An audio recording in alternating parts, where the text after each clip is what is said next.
मैं हूं ज्योति और आप देख रहे हैं रेडियो कनपुरिया। बिल्किस बानो केस में सुप्रीम कोर्ट का बड़ा फैसला, दोषियों की रिहाई का आदेश निरस्त।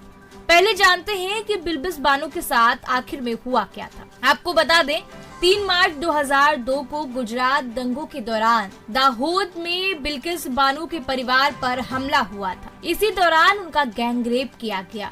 उनके परिवार के 7 लोगों की हत्या कर दी गई। बिल्किस तब 5 महीने की गर्भवती थी और गोद में 3 साल की एक बेटी भी थी। इस दौरान दंगइयों ने उनकी 3 साल की बेटी को पटक पटक कर मार डाला। साल 2004 की बात करें तो गैंगरेप के आरोपियों को गिरफ्तार किया गया। इसी साल केस अहमदाबाद से बॉम्बे ट्रांसफर कर दिया गया।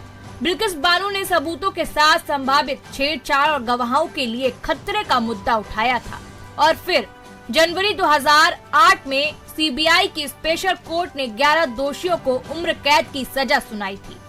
2017 में इस मामले में बॉम्बे हाई कोर्ट ने 11 दोषियों की उम्र कैद की सजा बरकरार रखी। सभी को पहले मुंबई की रोड जेल और इसके बाद नासिक जेल में रखा गया था।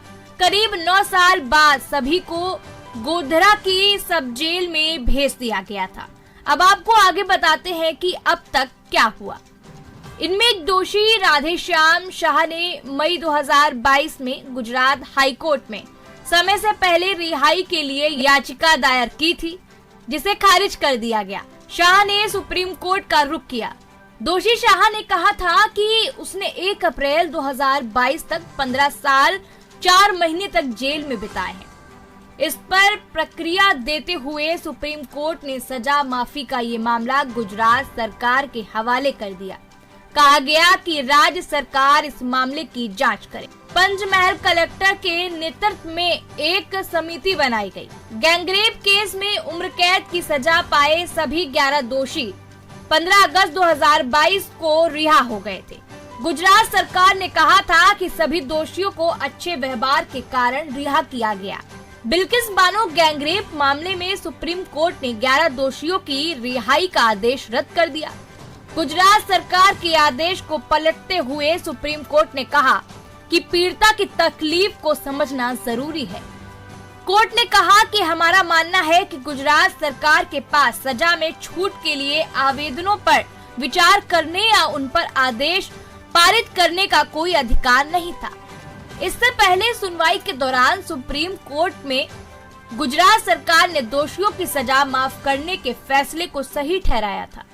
समय से पहले दोषियों की रिहाई पर सुप्रीम कोर्ट ने सवाल भी उठाए थे। हालांकि कोर्ट ने कहा था कि वो सजा माफी के खिलाफ नहीं है, बल्कि ये स्पष्ट किया जाना चाहिए कि दोषी को किस आधार पर माफी दी गई।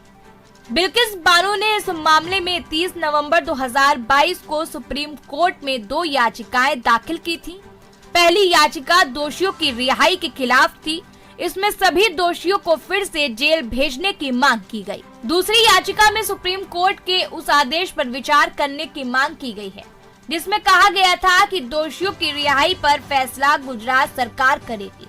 फिर आपको बता दें कि सुप्रीम कोर्ट ने बिल्किस बानो दुष्कर्म मामले में 11 दोषियों को रिहा करने की गुजरात सरकार के आदेश को रद्द कर दिया। अदालत के आदेश के बाद बिल्किस बानो ने एक बयान में कहा, फैसले में ऐसा लगा जैसे पहाड़ के आकार का पत्थर उनके सीने से हटा दिया गया है और वे फिर से सांस ले पा रही। उन्होंने कहा कि न्याय ऐसा ही महसूस होता है। बानो ने अपने वकील द्वारा जारी एक बयान में कहा, आज सचमुच मेरे लिए नया साल है। मेरे आज के आंसू राहत से भरे थे। मैं 1.5 साल से अधिक समय में पहली बार मुस्कुराई हूँ। मैंने अपने बच्चों को गले लगाया। ऐसा महसूस होता है जैसे पहाड़ के आकार का पत्थर मेरे सीने से उठ गया है और मैं फिर से सांस ले सकती। न्याय ऐसा ही होता है। मैं भारत के माननीय सर्वोच्च न्यायालय को धन्यवाद देती हूँ, जिन्होंने ये उम्मीद जगाई कि कानून सबके लिए एक बराबर है। अब कानून को लेकर और इस जानकारी को लेकर आपकी क्या राय है, हमें कमेंट बॉक्स में जरूर बताइएगा। वीडियो को लाइक कर दीजिए और जल्दी से सब्सक्राइब कर दीजिए ताकि ऐसी जानकारी आप मिस ना कर दें।